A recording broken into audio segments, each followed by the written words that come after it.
우리가 좀 걸음걸이를 잘 해야 될 때가 있는 것 같습니다. 특히 우리가 상동 여기를 걸어 다니면 너무나 많은 성도들을 이렇게 마주할 때가 있죠. 그래서 저도 특별히 상동에 돌아다니게 되면 좀 행동 거지를 평소와 좀 다르게 걷습니다.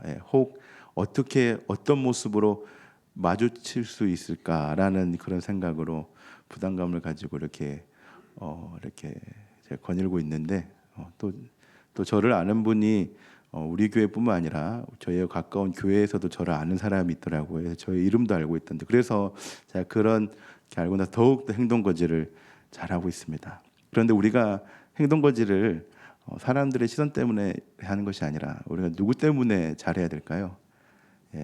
예수님 하나님 때문에 우리가 행동을 올바르게 되는 줄 믿습니다. 어디서 무엇을 하든지 간에 누굴 만나든지 간에 오직 하나님이 우리와 함께 하신다는 그런 거룩한 부담감을 가지고 하루하루를 살아가는 저 여러분 되기를 바랍니다.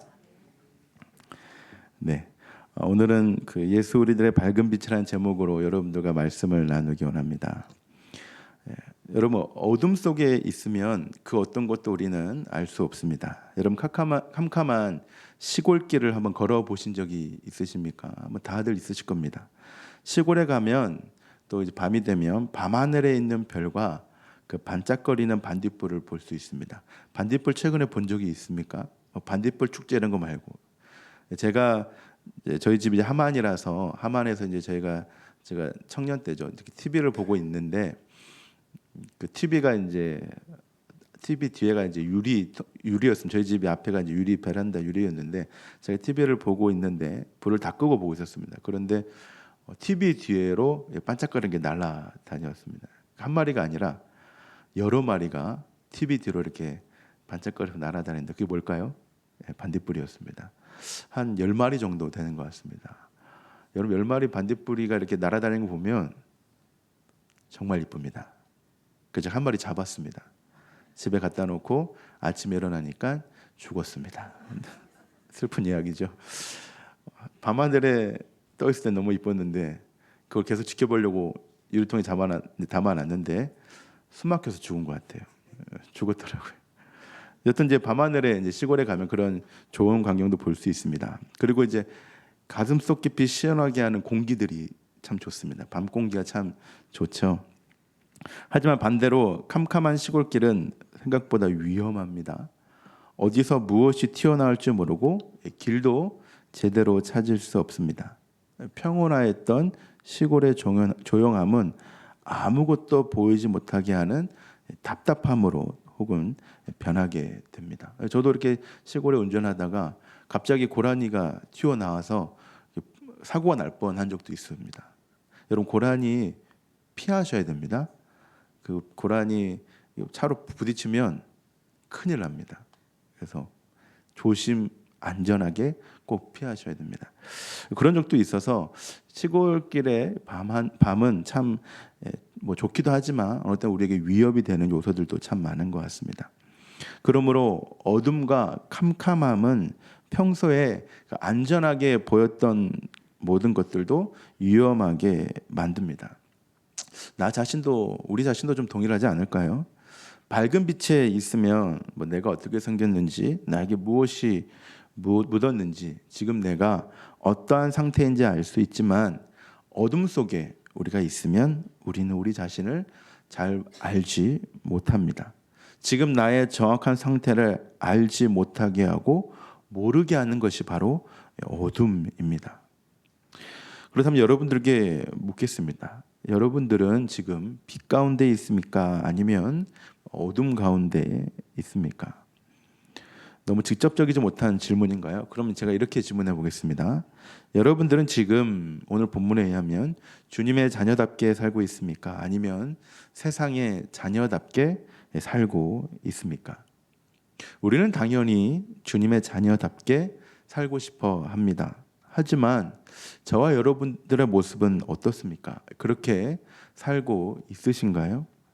만약 그렇게 살지 못한다면 우리는 좀 생각해 봐야 합니다. 무엇을 생각할까요? 주님의 자녀다운 모습이 과연 어떤 자인지, 성경이 말하는 주님의 자녀는 과연 어떤 모습을 보여야 하는지 우리는 분명하게 알아야 합니다. 그렇다면 오늘 본문은 주님의 자녀가 어떤 자라고 말씀하고 있을까요? 오늘 첫 번째로 오늘 본문은 주님의 자녀를 주님을 영접하는 자라고 합니다. 12절에 보면 주님의 영접에 대해서 얘기하는데요. 여러분, 영접이라는 단어를 한번 생각해 보겠습니다. 영접이라는 단어를 국어 사전에 보면 받아들인다, 굉장히 쉬운 단어죠. 받아들인다가 영접이라는 단어입니다. 무엇인가를 이렇게 받아들일 때 쓰는 단어인데, 영접은 말 그대로, 정말 쉽게 말 그대로 우리가 주님을 받아들인다라는 뜻을 가지고 있습니다. 예수 그리스도를 우리의 외면뿐만 아니라 내면화시키는 것이죠. 그럼 제가 원론적인 질문 좀 해보겠습니다. 왜 우리는 주님을 받아들여야 할까요? 영접 왜 해야 할까요? 우리가 주님을 영접해야 하는 가장 중요한 이유는 죄의 문제 때문입니다. 예수님께서 이 땅에 오시고 우리가 그분을 영접하는 이유는 우리 안에 있는 이 죄의 모든 문제를 해결하기 위함입니다. 이게 영접의 가장 핵심적인 이유입니다. 그래서 주님을 영접하면 주님의 자녀가 되고, 영접하지 않으면 주님의 자녀가 되지 않습니다. 이것은 너무나도 분명한 사실이고 진리입니다. 믿으십니까? 이것은 변할 수가 없습니다. 다른 신을 섬겨서 우리가 죄의 문제를 해야 되는 것이 아니라 우리는 주님을 영접해야 죄의 문제를 해결할 수 있습니다. 돈으로도 못 가요. 어여뻐도 못 가요. 하늘나라 가려면 어떻게 해야 될까요? 예수님을 믿어야 됩니다. 예수님을 영접해야 합니다. 그런데 문제는 주님은 오셨지만 주님을 영접하지 않는다라는 것입니다. 그 부분을 오늘 본문에서는 4절 5절로 말씀합니다. 4절 5절에 이런 말씀이 있습니다. 그 안에 생명이 있었으니 이 생명은 사람들의 빛이라. 빛이 어둠에 빛이 돼 어둠이 깨닫지 못하더라. 주님의 오심을 오늘 본문에서는 빛이라고 말씀하십니다. 빛이신 주님께서 어둠 가운데 있는 모든 사람들에게 빛을 비추셨습니다. 왜 빛으로 오셔서 그 빛을 우리 가운데 비추셨을까요? 우리가 빛 가운데 있지 않고 어둠, 즉 죄악 가운데 있었기 때문입니다. 우리는 하나님을 떠나 어둠 가운데 있었습니다. 그래서 그 시골의 캄캄한 어둠 속에서 걷는 것처럼 우리는 길을 잃었고, 또 내가 어떤 상태인지, 얼마나 악한 자인지 알지 못하게 되었습니다. 또 세상의 모든 것들은 우리를 위협하였고, 그리고 그 세상은 우리로 하여금 하나님을 깨닫지 못하게 했습니다. 그러니까 죄는 나 자신이 어떤 상태인지를 깨닫지 못하게 하고, 또 나를 구원하실 그 주님을 깨닫지 못하게 합니다. 그렇기 때문에 죄는 무서운 겁니다. 어둠이죠. 그런데 성도 여러분, 세상이 왜 우리를 이렇게 힘들게 하고 괴롭히시는지 아십니까? 방금 말씀드린 대로 우리로 하여금 주님의 빛을 보지 못하게 하고 깨닫게 하지 못하기 위해서입니다. 제가 여러분들을 싫어하는 거 아닙니다. 죄악이 여러분들을 미워한 것이 아닙니다. 죄는 여러분들이 하나님과 가까워지는 것을 너무나도 싫어합니다. 여러분 자체를 싫어하는 것이 아니라 하나님과 가까워지는, 주님을 영접하는 것을 싫어하는 것이 죄입니다. 그런 의미에서 예레미야 2장 22절을 같이 한번 읽어보겠습니다. 예레미야 2장 22절 읽겠습니다. 시작. 주 여호와의 말씀이니라. 네가 잿물로 스스로 씻으며 네가 많은 비누를 쓸지라도 내 죄악이 내 앞에 그대로 있으리니. 그렇습니다. 죄는 끊임없이 우리가 주님의 빛을 보지 못하도록 방해를 합니다. 이 죄는 방금 말씀처럼 그 어떤 잿물과 비누를 사용한다 해도 씻을 수가 없습니다. 오히려 우리의 발목을 잡으면서 하나님께로 나아가지 못하게 합니다. 그러므로 이 끊임없는 죄의 방해와 괴롭힘 앞에서 우리가 무엇을 의지하고 영접하느냐에 따라 우리의 근본적인 문제가 해결이 됩니다. 무엇을 받아들이냐에 따라 달라진다는 것이죠. 그 근본적인 문제가 무엇입니까? 죄의 문제, 즉 구원의 문제입니다. 우리가 주님을 영접함으로 주어지는 가장 큰 선물은 구원이 주어진다는 것입니다. 우리가 너무나도 잘 알고 있는 사실이지 않습니까? 여러분, 세상 사는 것이 너무나도 힘이 든 것은 사실입니다. 하지만 이 힘든 세상 가운데서 우리가 버틸 수 있고 견딜 수 있는 힘은 우리의 가장 근본적인 죄의 문제가 해결되고 구원이 주어졌다는 사실 때문에 우리는 견딜 수 있고 이 복음의 능력 때문에 우리는 현재를 살아가는 것입니다.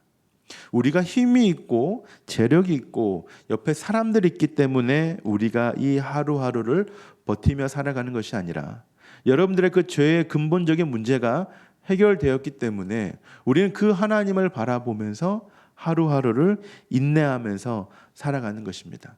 여러분 정말 그래 살고 있습니까? 오늘 하루를 시작하면서 하루를 주신 하나님께 감사하면서 죄의 문제를 모두 해결해 주신 주님을 묵상하셨습니까? 하셨어요?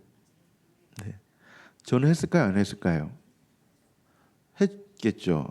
오늘 말씀이 그러니까 오늘 설교 말씀이 그러니까 당연히 해야죠. 네. 여러분 설교를 준비하면요 걸어가다가도 설교를 생각합니다. 수영하다가도 설교를 생각합니다. 네. 제일 답답할 때가 뭐냐면 가끔씩 수영하다 보면 그 이제 설교를 계속 묵상하니까 그 인사이트가 이렇게 떠오를 때가 있거든요. 아, 요거를 좀 해야 되겠다 하는데 수영할 때는 적어 놓을 데가 없습니다. 네.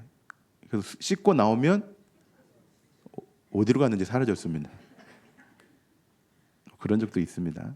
계속 이제 묵상을 하는데 저도 오늘 생각했습니다. 아침에 일어나면서 아, 하나님께서 나에게 오늘 하루를 시작하신 이유, 감사할 수 있는 이유는 나의 죄의 문제를 해결해 주셨기 때문에 그 근본적인 문제가 내 안에 해결되었기 때문에 난 기뻐할 수 있다라면서 하루를 시작했습니다. 여러분 그렇게 하십시오.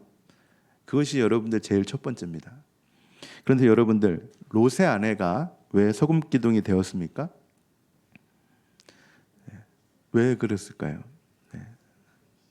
샥샥 뒤돌아 누가는 샥샥 뒤돌아 샥샥 안 했으면 그냥 이렇게 들어봤겠죠. 물론 뭐 샥도 했겠죠. 뒤돌아봤기 때문입니다. 자신의 죄의 문제, 그러니까 자신이 구원받고 있음에도 불구하고 세상에 미련을 두었기 때문입니다. 자신이 지금 하나님 뜻 가운데서 구원받고 있음에도 불구하고 하나님의 그 말씀을 곧이곧대로 믿지 않고 뒤를 돌아본 것이죠.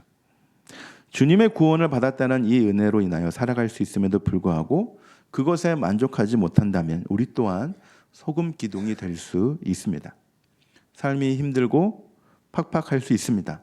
하지만 삶에 대한 만족과 행복은 지금도 주님이 우리 곁에 오시고 우리가 그분을 영접한다면 주어집니다. 왜 그렇습니까? 가장 근본이 되는 죄의 문제가 해결되었기 때문입니다. 해결되지 않는 세상적인 문제 때문에 주님의 구원을 기억하지 못하는 실수를 범하면 안 됩니다. 끊임없이 세상은 아주 사소한 것들로 구원의 은혜를 우리로 하여금 잊어버리게 합니다. 죄는 무엇을 미워한다 했죠? 나를 미워한다 했습니까? 아닙니다. 내가 하나님과 가까워지고 영접하는 것을 미워합니다. 그래서 세상은 죄는 아주 사소한 것들로 우리를 괴롭히면서 하나님과 가까워지는 그 구원의 은혜를 잊어버리게 합니다. 그래서 그럴까요? 우리 찬송가 521장 보면 구원으로 인도하는 가사를 한번 볼까요? 어떻게 되어 있죠? 구원으로 인도하는 문은 참 좁으며 생명으로 인도하는 그 길은 참 험하니 우리 몸에 지워 있는 그 더러운 죄짐을 하나 없이 벗어놓고 힘써 들어갑시다. 참 잘 지은 찬송가 같습니다. 여러분 구원으로 인도하는 그 문은 참 좁다고 합니다. 그리고 생명으로 인도하는 그 길도 참 험하다 합니다. 왜 그렇습니까? 우리 몸에 지어 있는 뭐 때문에? 죄 때문에. 그래서 어떻게 하랍니까? 그 죄의 짐을 어디다 벗어놔야 될까요? 십자가 앞에 벗어놓고 힘써 들어갑시다. 어렵습니다. 쉽지 않습니다. 이 세상에서 주님을 영접하고 기억하는 것이 쉽지 않지만 여전히 비추시는 주님의 그 구원의 빛을 계속적으로 영접하는 저와 여러분들 되길 바랍니다. 우리 주님은요, 결코 그 빛을, 구원의 빛을, 그 은혜를 거두지 않으십니다. 우리가 그 주님의 빛을 보고 걸어갈 수 있도록 영원히 그 빛을 비추십니다. 여러분, 밤하늘의 달이 왜 밝은지 아십니까? 얼마 전에 정월 대보름이었죠. 왜 밝은지 아십니까? 달은 왜 밝습니까? 태양이 그 달을 비추기 때문입니다. 달은 스스로 발광하는 발광체가 아닙니다. 태양이 달에게 그 빛을 비췄기 때문에 빛을 발하는 겁니다. 우리가 오늘도 우리의 모습 가운데서 구원의 그 은혜의 빛을 낼 수 있는 것은 주님의 그 빛이 우리를 비추고 있기 때문입니다. 그러니 그 주님의 빛을 의심하지 마시고 그 빛의 따스함의 은혜를 모두 영접하고 믿으시는 저와 여러분들이 되길 바랍니다. 주님의 자녀다운 모습이 첫 번째가 그 주님의 빛을 영접하는 것이라고 한다면, 두 번째는 그 주님의 빛을 증언하고 다른 자들에게 비춰야 한다라는 것입니다. 7절, 8절인데요. 방금 제가 말씀드린 달은요, 발광체는 아니지만 밤 가운데 태양빛을 스스로 충분히 비춥니다. 그러므로 달은 태양이 빛을 주면 빛나고 빛을 주지 않으면 어떻게 될까요? 빛나지 않습니다. 그래서 보름달이 있고 또 뭐가 있죠? 조승달, 금음달, 반달, 뭐 가연달, 상연달, 뭐 하연달, 뭐 달달, 쟁반같이 둥근 달, 뭐 여러 가지 있겠죠. 주님의 빛을 가리면 그 우리 달은 태양빛을 가리면 빛을 발하지 못합니다. 달은 태양이 빛을 주면 빛나고 빛을 주지 않으면 빛나지 않습니다. 그렇지만 달은 이 세상 가운데 꼭 필요합니다. 우리들도 주님의 빛은 아니지만 우리의 주님을 빛을 받고 영접한 자로서 그 빛을 비춰야 합니다. 그래서 저와 여러분들 또한 꼭 이 세상에 필요한 존재입니다. 왜 그렇습니까? 그 주님의 빛을 우리가 비춰야 하기 때문에. 그런 의미에서 우리 7절, 8절 같이 한번 읽어보겠습니다. 시작. 그가 증언하러 왔으니 곧 빛에 대하여 증언하고 모든 사람이 자기로 말미암아 믿게 하려 함이라. 그는 이 빛이 아니요 이 빛에 대하여 증언하러 온 자라. 여러분, 여기서 그는 사도 요한입니다. 사도 요한은 그 빛은 아니었지만 예수님이라는 그 빛을 증언하고 많은 이들로 하여금 어떻게 합니까? 믿게 하였습니다. 이것은 그 빛을 받고 영접한 자의 본분이자 사명이었습니다. 성도 여러분, 예수님께서는 이 나만의 빛이 아니라 우리들의 빛인 줄 믿습니다. 나와 너, 자녀, 부모 모두의 빛이 우리 예수님이십니다. 우리가 너무나도 잘 알고 있는 언더우드의 기도본에 보면 이러한 내용이 있습니다. 제가 일부만 좀 발췌했는데요. 한번 읽어보겠습니다. 오 주여, 지금은 아무것도 보이지 않습니다. 주여, 지금은 아무것도 보이지 않습니다. 이곳 지금은 아무것도 보이지 않습니다. 보이는 것은 고집스럽게 얼룩진 어둠뿐입니다. 어둠과 가난한 임습에 묶여있는 조선 사람뿐입니다. 그러나 주님, 순종하겠습니다. 겸손하게 순종할 때 주께서 일을 시작하시고 그 하시는 일을 우리들의 영적인 눈이 볼 수 있는 날이 있을 줄 믿나이다. 지금은 예배드릴 예배당도 없고 학교도 없고 그저 경계의 의심과 멸시와 첨대함이 가득한 곳이지만 이곳이 머지않아 은혜의 땅이 되리라는 것을 믿습니다. 참 언더우드 우리 선교사님의 멋진 기도문이지 않습니까? 그 기도문대로 저희 나라가 됐는가요? 네, 맞습니다. 그대로 됐습니다. 아무것도 보이지 않고 어둠과 경계만 있던 이 조선 땅에, 한국 땅에 우리 이 선교사님들의 기도로 말미암아 은혜의 땅이 되었습니다. 아멘이십니까? 우리가 주님의 빛을 볼 수 있었던 이유는 주님의 빛이 그저 하늘에 떠 있었기 때문이 아니라 그 주님이 직접 이 땅 가운데 내려오셨고 그 주님의 빛을 영접한 저 언더우드 선교사님과 같은 자들이 있었기 때문에 우리는 그 주님의 빛을 볼 수 있었던 것입니다. 그럼 여러분들은 어떠십니까? 주님께서 비춰주신 그 빛을 잘 비추고 있습니까? 한국교회가 한동안 성장하지 못하고 못 사람들에게 질타를 받는 것, 그리고 더 이상 신앙의 전수를 하지 못해서 다음 세대가 다른 세대가 된 것, 이 모든 것은 우리 안에 있는 주님의 빛을 우리가 비추지 못하고 오히려 우리가 어둠이 되어서 주님의 빛을 가리었기 때문이지 않겠습니까? 모든 사람이 자기로 말미암아 믿게 해야 하는 그 사도 요한의 사명이 저와 여러분들에게 있는데, 세례 요한의 사명이 여러 있는데 어느 순간 사라지니 더 이상 교회는 그 빛을 잃어버린 것이지 않겠습니까?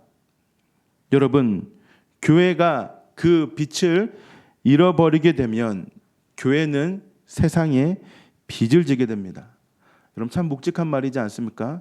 저와 여러분들, 교회가 이 세상 가운데 빛을 잃어버리게 되면 교회는 세상에 빚을 지게 됩니다. 저와 여러분들이 그 빛을 비추지 못하면 세상은 더욱더 어둠 속에 거하게 됩니다. 우리가 그 빛을 내지 못하면 우리 자녀들은 더욱더 세상 속에 거하게 됩니다.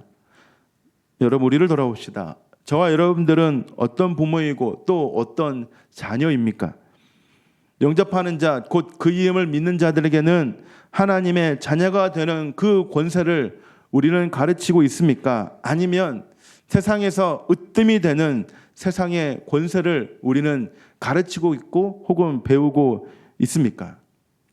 우리가 자녀를 신앙적으로 가르치지 않고 세속적으로 가르친다면 우리는 자녀들에게 빛을 내는 것이 아니라 저 문구처럼 빚을 지고 있는 것입니다. 스스로에게 한번, 또 저희에게 한번 물어보겠습니다. 교회 가는 것을 좋아하나, 학원 가는 것을 좋아하나, 교회에 있는 것을 좋아하나, 세상에 있는 것을 좋아하나?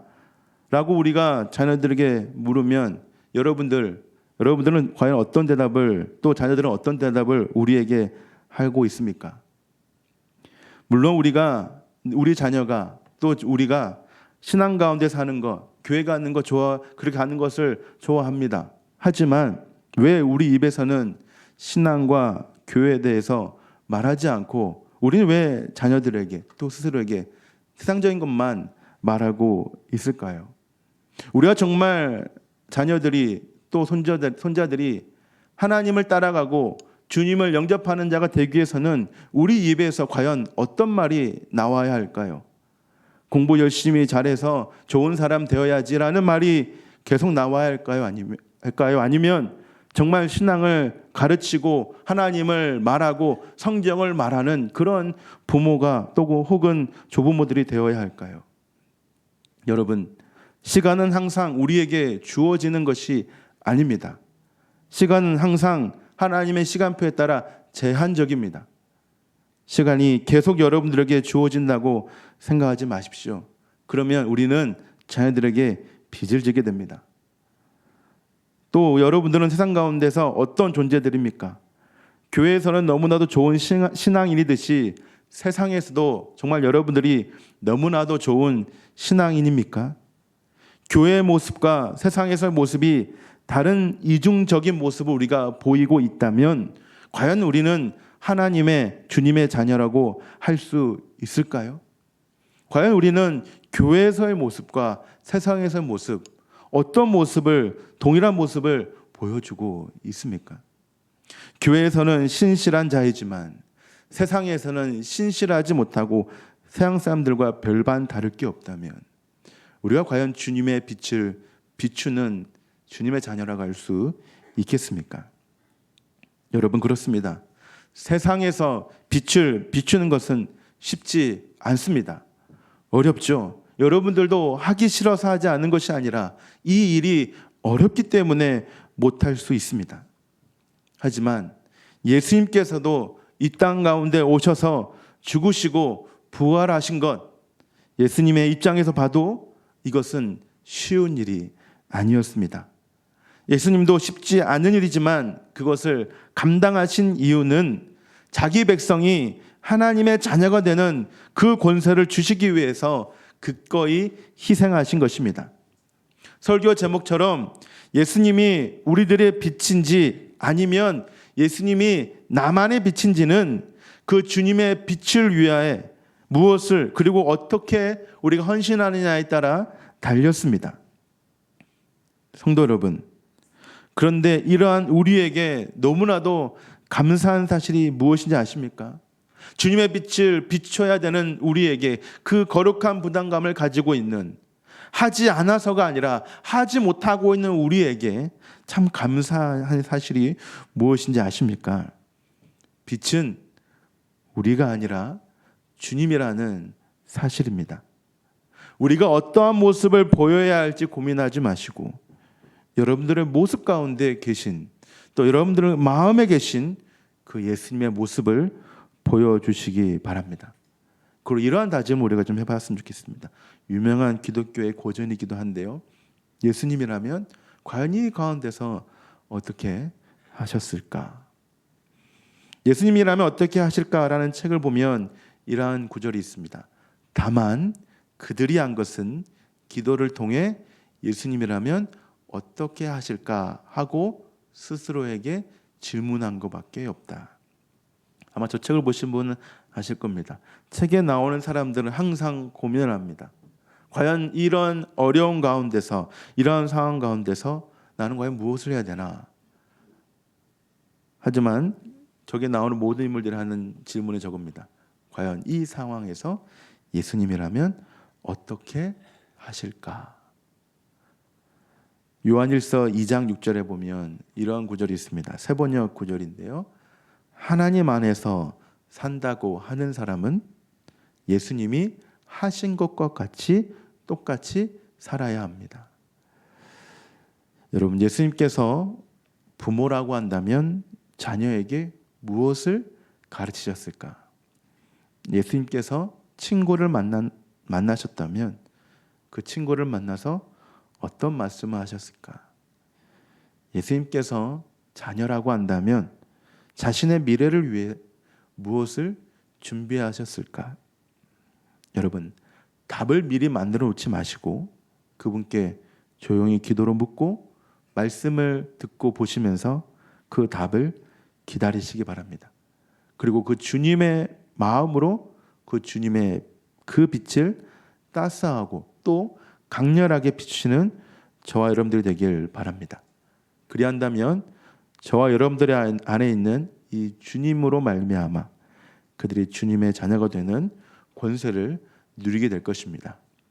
여러분들의 그 착한 행실은 여러분 스스로 하는 행실이 아니라 주님께서 여러분들에게 비춰준 태양빛으로 빛을 받아 그 빛을 비추는 달처럼 주님의 그 착한 행실을 그것을 행하는 저와 여러분들 되길 바랍니다. 말씀을 마무리하겠습니다. 고대 유럽에서는 둘기가 얇고 색을 입힌 도자기를 최상품으로 여겼습니다. 반죽을 두껍게 만들면 불에 구워도 금이 가지 않지만 최상품을 만들려고 반죽을 얇게 할수록 작은 실수에도 흉한 금이 생깁니다. 고대 유럽에는 좋은 기술을 가진 도공들이 별로 없었기 때문에 최상품 도자기를 구하기가 대단히 어려웠습니다. 결국 비양심적인 몇몇 도공들이 이 살짝 금이 간 도자기에다가 이 밀초와 유약을 덧발라 금을 감춘 채로 시장에 내다 팔았습니다. 간단한 수법이었지만 훨씬 많은 돈을 벌었기 때문에 많은 도공들이 이러한 방식을 썼고 나중에는 가짜 도자기들을 감별하는 그런 사람들까지 생겨나게 되었습니다. 그런데요, 감별에는 여러 가지 방법이 있었지만 그중 최고는 밝은 빛에 비추어 보는 방식이었습니다.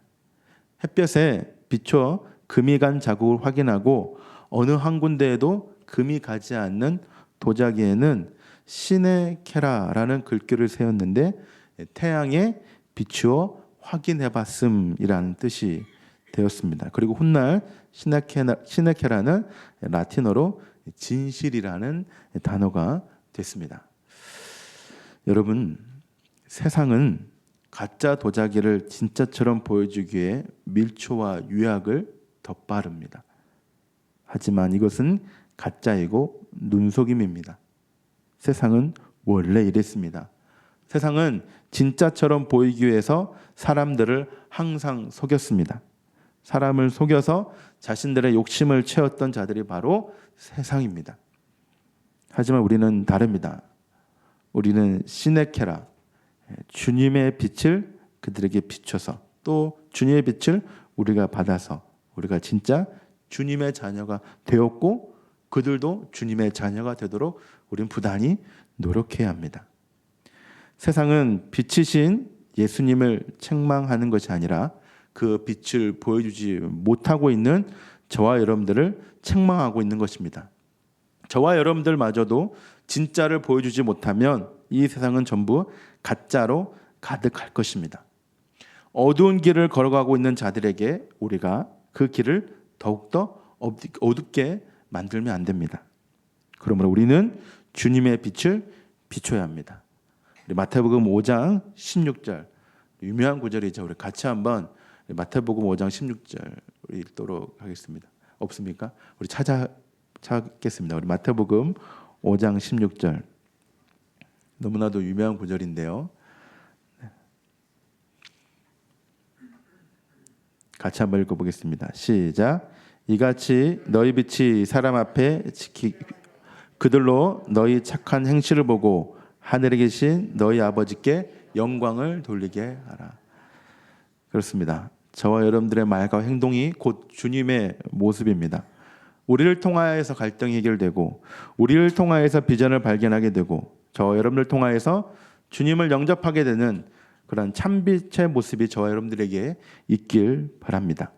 주님이 그러셨던 것처럼 그 빛을 가지고 아주 작은 곳으로 아무도 가지 않는 길로 뚜벅뚜벅 걸어가시기 바랍니다. 그리고 걸어가셔서 보여주시기 바랍니다. 진정한 주님의 빛의 모습을 아무도 가지 않는 곳에 보여줘서 여러분들의 그 착한 행실로 믿음의 행실로 그들이 주님께로 돌아오게 되는 그런 역사적인 은혜로운 날이 되는 저와 여러분들이 되길 바랍니다. 아멘.